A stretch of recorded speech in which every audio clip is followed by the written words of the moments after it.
Hello, everybody, and welcome to Sake Revolution. This is America's first sake podcast. I am your host, John Puma. I am the guy who runs the internet sake Discord, as well as Reddit's r/sake community. And I'm your host, Timothy Sullivan. I'm a sake samurai. I'm the director of education at the Sake Studies Center, as well as the founder of the Urban Sake website. And every week, John and I will be here tasting and chatting about all things sake and doing our best to make it fun and easy to understand. Well, hello, Tim. How are you doing today? Hey, John, good to see you. I'm doing good. Excellent. I'm glad to hear it.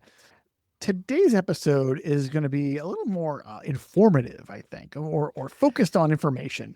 And yes. Yeah, but not the normal kind of how sake is made kind of information. We're not going to be talking about ginjo necessarily, and but we're going to be talking about something a little bit more intangible, maybe. I don't know. Well, let me start by asking you this: if I say the word UNESCO, yes. First of all, UNESCO. Do you know what that stands for, and what do you think of when you hear the word UNESCO? I think of high school because I think that's when I first heard the term UNESCO. And I think it's also the last time I knew what UNESCO stood for. Well, I can refresh your memory. UNESCO means the United Nations Educational, Scientific, and Cultural Organization. So this is an agency of the United Nations that fosters international cooperation with education, science, and culture. So it's an agency of the United Nations. And I think there's one thing that UNESCO is really famous for, right? I know that they do the World Heritage stuff. They focus on kind of finding things that are like culturally relevant to different countries, and their impact on the world writ large, and try to represent and focus on these things. And be like, okay, this is special, and this is why it's special.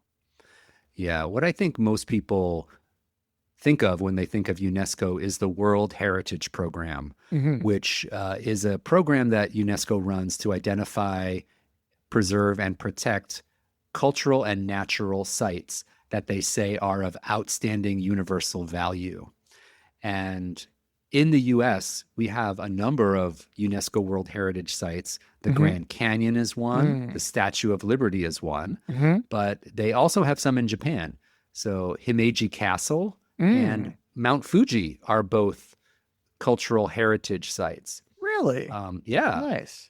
Everywhere around the world, they have about 1,248 as of right now.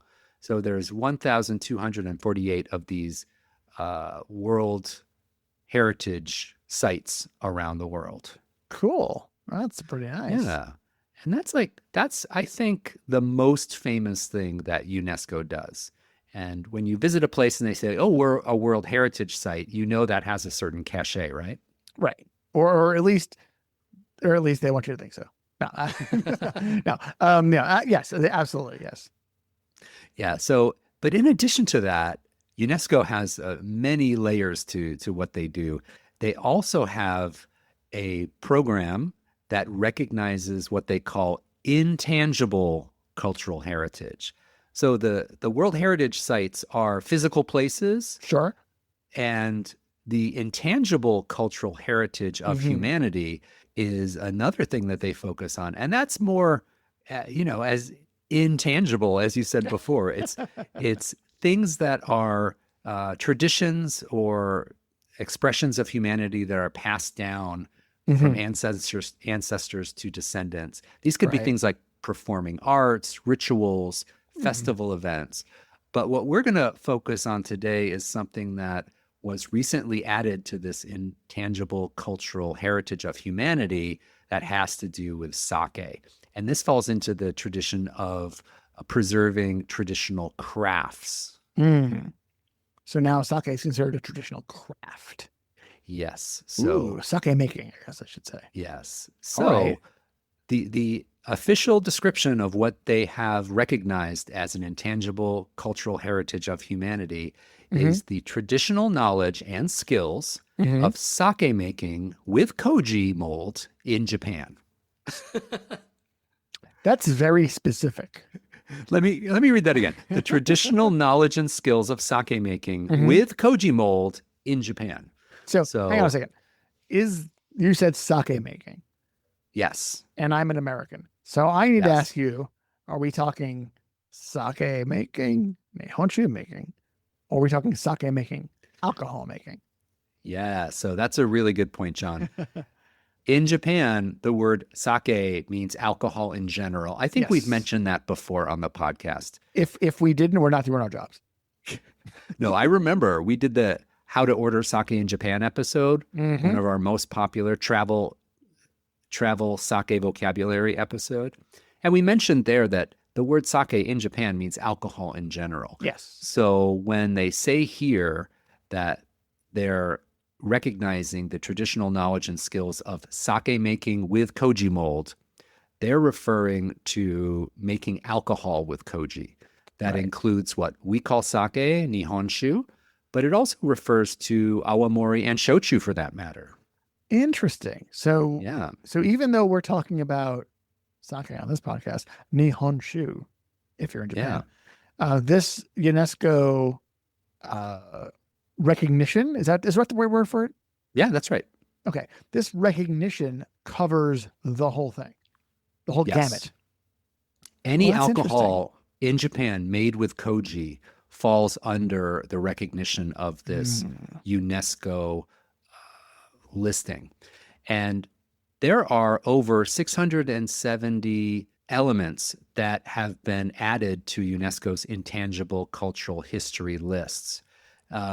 In Jamaica, reggae music is recognized as a intangible cultural heritage of humanity. And in India, they've recognized yoga. In Japan, they have a number of intangible cultural heritages, including kabuki theater. That was recognized in 2008. Washi paper making, that very delicate Japanese paper making. And also washoku, which is traditional Japanese cuisine. So Japanese cuisine was also recognized as an intangible cultural heritage of humanity. So to this very esteemed list, they have right added, up there with reggae.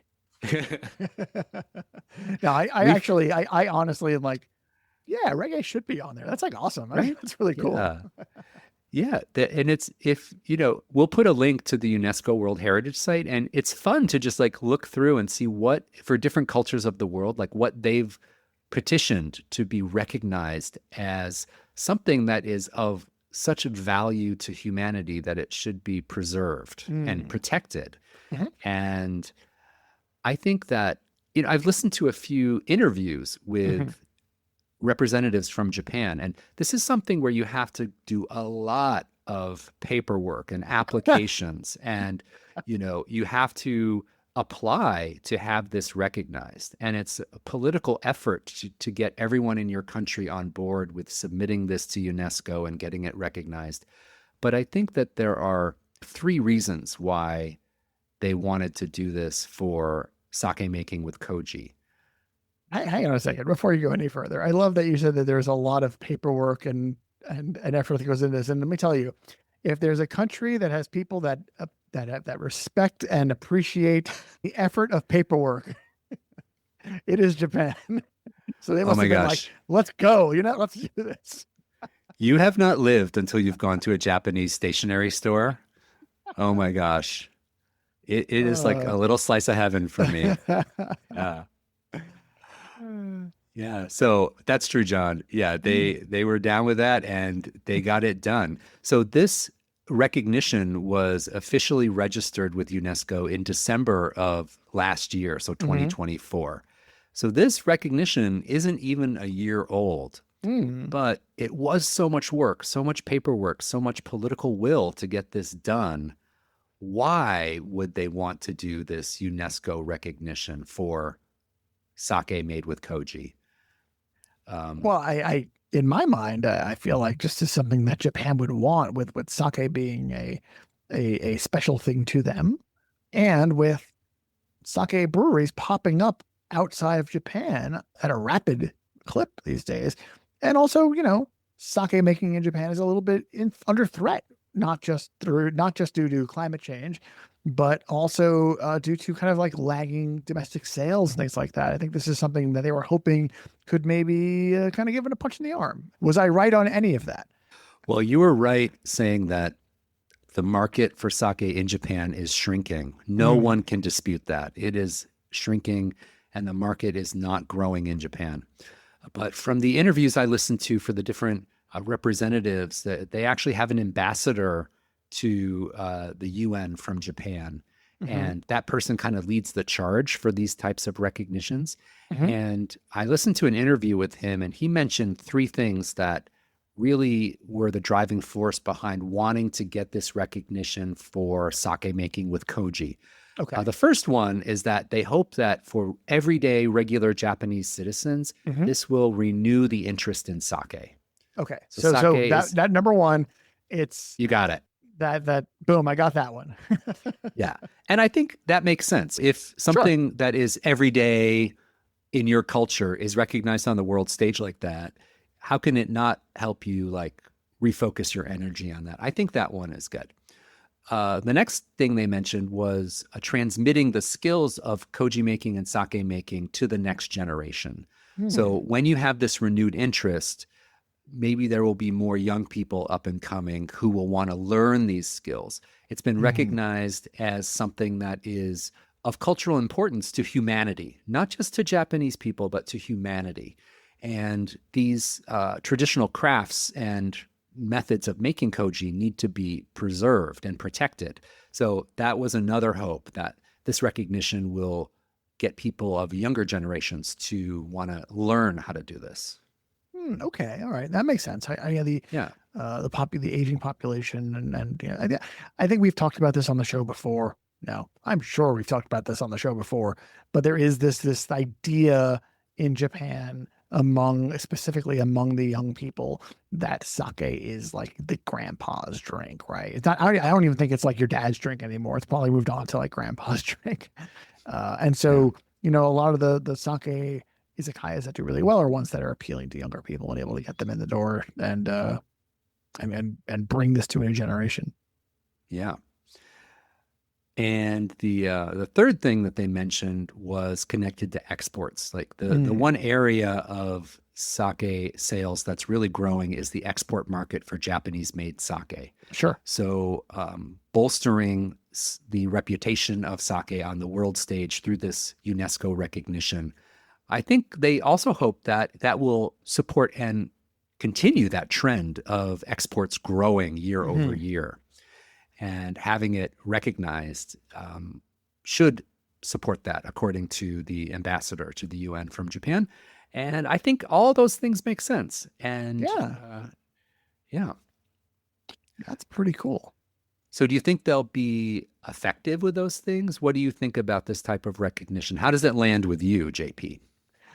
I'm very glad they're doing this. And I think that it is important to showcase, things that are special about your culture. And to me, obviously, I am a person that journeys to Japan every year to try new and interesting sake. And I live in a city that is very friendly to receiving sake. So yeah, like I think that fits the bill, right? This is something very special and unique about their culture, about their situation. And I love the idea of the rest of the world stage recognizing that. Yeah. At least that's my takeaway. That's my main takeaway. Yeah. Well, maybe as a button on this whole discussion, I Mm, actually went to the UNESCO site and I mentioned there's paperwork and forms to fill out, and there's actually an application form for this recognition that was online. And they had a brief summary of their argument for wanting to get this recognition. And maybe as a way to conclude our discussion, would you indulge me and let me just read this little paragraph about their thinking on this? please. All right. So this is from the brief or the application to become a intangible cultural heritage of humanity for hmm sake making with koji. This is the nomination of the traditional knowledge and skills for sake making that have been developed through the accumulation of experience of craftspersons since ancient times. Mhm. Sake, also known as a Japanese alcoholic beverage made from grains and quality waters, is deeply rooted in Japanese culture. An important feature of this element or of this application is using koji mold, which converts starch in the ingredients into sugar. Craftspersons sprinkle koji mold spores onto steamed grain to start the fermentation process and oversee it to make sure the koji mold grows to its optimal condition. Mhm. They make adjustments to the temperature and humidity, which requires full use of their five senses. Their labor decides the quality of the sake. The skills using koji mold have been developed reflecting the natural features and climate of regions and gave rise to various kinds of sake, meaning various kinds of alcohol, such as nihonshu, which we know as sake, shochu, and awamori. So they are proud of their skills and the public and private sectors that support them. This application is vital in present-day Japan as a living heritage. So they explain that really the crux here is the use of koji and kind of harnessing koji mold as a way to get sugars out of grains and makes different alcohols from that is really at the crux of this application. So I think if you look at the headline for this, it sounds like, oh, sake is a cultural thing by UNESCO. But it's really not, it's not what Right. you and I call sake. It's really alcohol made using koji and the craft of using koji and how important that is. And I think that's really cool. You do have to dig a little deeper. You have to scratch the surface to get down to the true meaning of this intangible cultural heritage. But it's really worthwhile to read the descriptions and learn what they're really protecting here, which is the traditional craft and knowledge of making koji. Well, yeah, I want to say that, prior to looking further into it, and this is absolutely what you did here too, when you first hear, oh, sake, blah, blah, blah, blah, UNESCO, and you think that they're recognizing Nihonshu. Like that is Yes. the immediate Yeah. thought. Because in the West, we just think of it that way. And even in my circles, in my head, I hear, because they're saying sake, I didn't think they meant the Japanese term for sake. It is very interesting that it is the broader definition. But yeah, that's a thing that I'm glad they're doing. I think it's important. I don't know, I never know how much of an impact these things are going to have. I all we can do is try, but we never know what the end result will be. What do you think? Yeah, I think that 99% of the English-speaking world, when they read sake making with koji, they're going to think of nihonshu, of sake the way you and I understand it. Yeah. And unfortunately, I think that's going to leave shochu and awamori a little bit forgotten, but they're in there too. They're totally a part of this. So anyone who digs a little deeper will get the full picture. For me, as someone who has sake as a career, having this as something to talk about in my classes, to talk to my students about this, being recognized as a cultural heritage of humanity and how this craft needs to be passed on to the next generation and how important it is, that's just really, really cool. And I think it's well worth the effort. I think so too. Speaking of quality products made with koji that have the word sake in them, we haven't had any sake yet, Tim. I think if we're going to be talking about this and celebrating this achievement, we should celebrate it our own way and sip some of it. Now, I don't have any shochu or amori on my desk right now, but I do, as often is the case on this show, have a nihonshu. And I believe you do too. Is that the case? Yes. Do not tell Japan Distilled, but I am fresh out of shochu right at the moment. Well, so I think we're going to have to go with some old-fashioned nihonshu, as we say Japanese sake.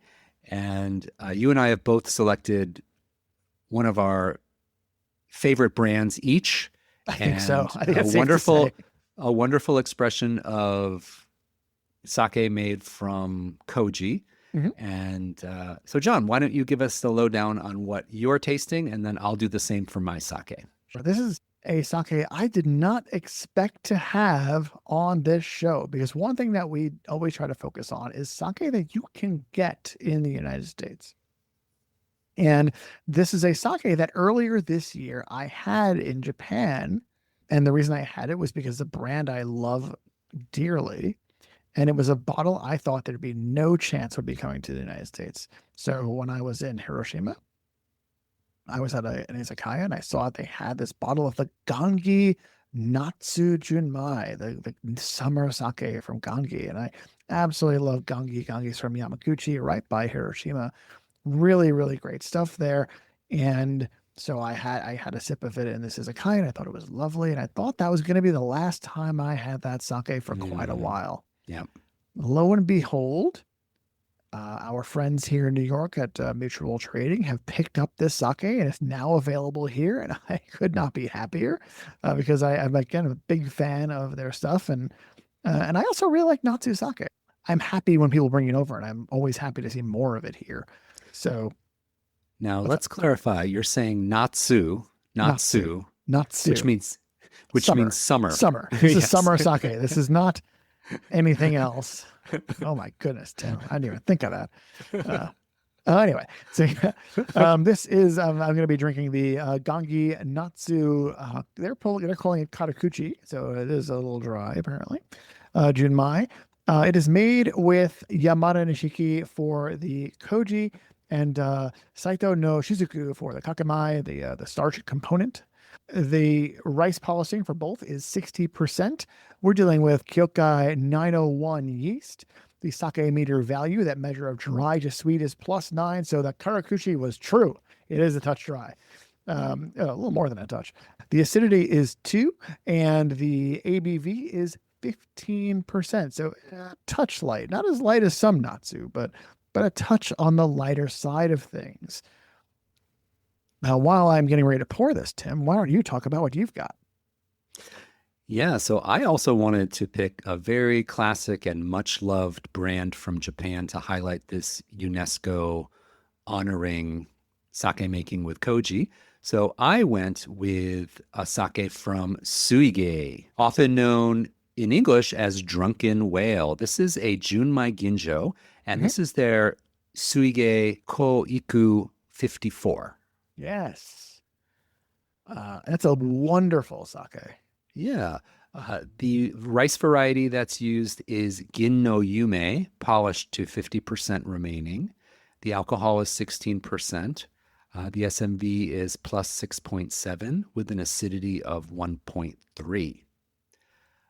So I think this falls into the light and dry cleaner category. Right. Sounds right up my alley. Mm-hmm. And yeah, and the prefecture is Kochi Prefecture. Mm-hmm. Yeah. Wonderful sake from a wonderful prefecture and a wonderful brewery. Yeah. All right. So I'm going to open this and get it into my glass. Mm-hmm. And while you're getting that one into your glass, I'm going to take a little whiff of the aroma on my Gangi Natsu. All right, John. So go for it. Why don't you do your tasting first? Let's hear. Mm-hmm. I have not had the Gangi Natsu, but I don't think it's a secret if I reveal to the world here and now that I am a Gangi fanboy of the first order. It just means you have taste, Tim. It's okay. So the aroma on this is it's just a nice, light, like fluffy kind of pillowy aroma, like a very not ginjo-ka in your face, but a soft sort of almost sweet rice, very, very soft hints of fruit. This is wonderful. Very subtle. And then on the taste, on the palate. So this is nice and dry, especially on the finish. Nice and crisp. You would love this, Tim. This is right up your alley. There's a tiny, still a little bit of acidity on it too. Nothing too distracting. Just really goes really well. It's all very well balanced. Mm. It's dry. It's not aggressively dry. This wants food desperately. And I think Mm. it's going to go with a lot of nice things that you can pair with it. That dryness is going to go super well with fish, especially. I think this is the sushi lover's dream right here. Mm. Really good stuff. I'm very happy about it. Let's talk for one moment Hmm. about Natsu sake, summer sake. Hmm. What if I'm a consumer and I see that the bottle says Natsu or summer sake on it? What can you kind of expect from that? Like, what do you think? Hmm. I've got some ideas about what it means and what how I would serve it, but do you have any thoughts on that? I do. In my mind, the Natsu, the summer sakes, you're generally going to get a little bit of a lower ABV because this is, you're not just dealing with summer in whatever part of the world you're in. You're dealing with summer in Japan, which can be punishingly hot and humid. And super high ABV sake, it's not a great idea when it's really hot out. It's gonna you're dehydrated. It's not it's not the move. So a little bit lower on the alcohol content and also a little bit tend to be a tiny bit like crisper and drier, which I really enjoy. Just very like soft and drinkable stuff with that nice little bit of crispness on the finish. I see that a lot. You don't get the viscous fruit bombs. You get the lighter, thinner, soft-bodied stuff, not the heavy, you know, it's hot out. I'm going to drink this heavy, high alcohol sake. Like, no, it's going to be stuff that's going to go nice and cold. It's going to be stuff that's nice and smooth. Yeah. I think for me, the primary note on serving a Natsu sake Mm. is that it should be nice and chilly willy, like Oh, nice and yes. cold. It is summer in Japan, as you said. And if you're out there sweating to the oldies, getting around Japan, you want something that is going to be cold and crisp. And I think that the drier styles lend themselves to that serving temperature so well.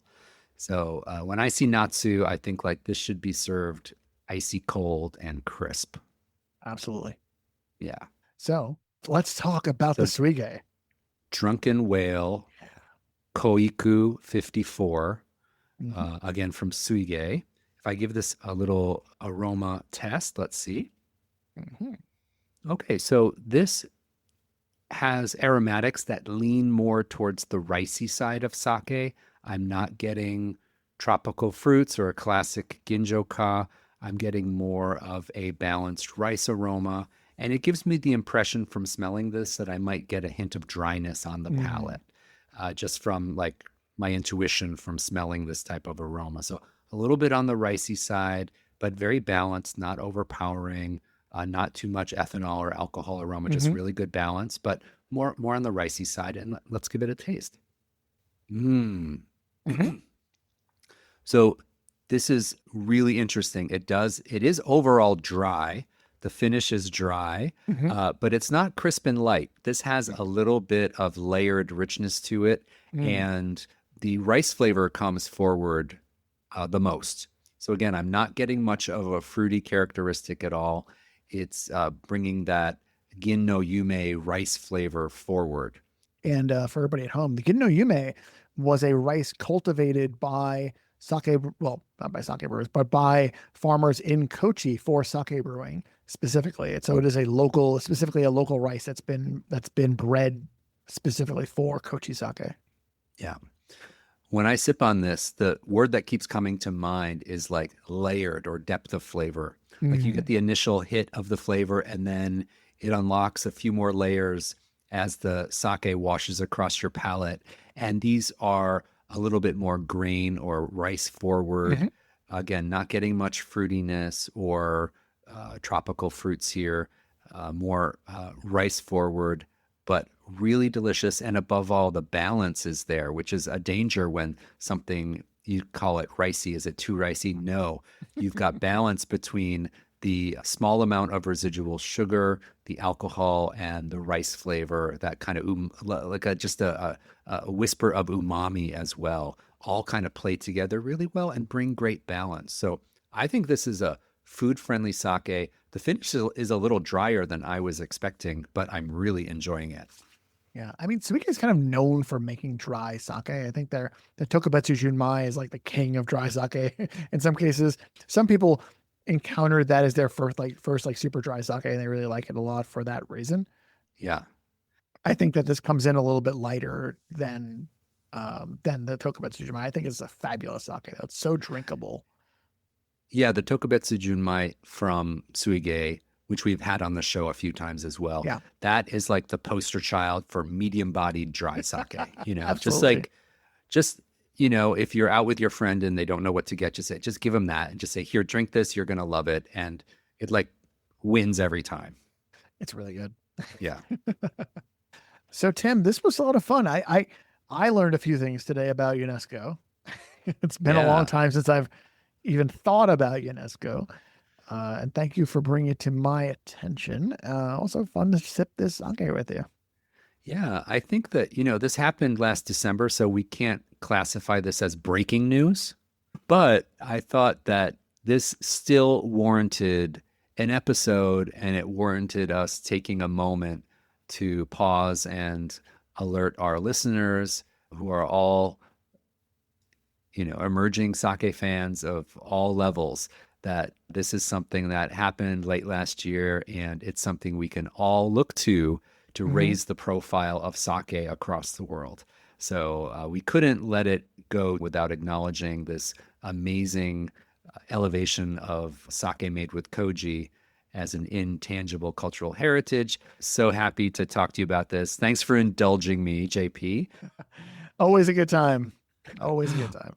All right. Well, it was great to taste with you. We had two amazing sakes on the show today. I also want to thank all of our listeners for tuning in. Thank you so much. We hope you enjoyed this episode. A special hello and thank you to all of our Patreon members. If you're looking for a way to support Sake Revolution, one thing you can do is join us and support us on Patreon. Please visit patreon.com/Sake Revolution to learn more. And if you're a fan of ours and you want to check out our show notes, we talk about our show notes a lot on this show. And honestly, that's because we put a lot of effort into them. And so, there's not just, pictures of the bottles for everything that we drink. We have a lot more in-depth statistics on a lot of the sakes that we have. We also have a full transcript if you want to read something instead of listening. That's completely fine. Yeah, so get over to sakerevolution.com and check all of that out. Now, Tim, grab your glass. And you at home too. Make sure you grab your glasses. We're going to congratulate sake on its intangible cultural heritage recognition from UNESCO. So remember to keep drinking sake and Kanpai!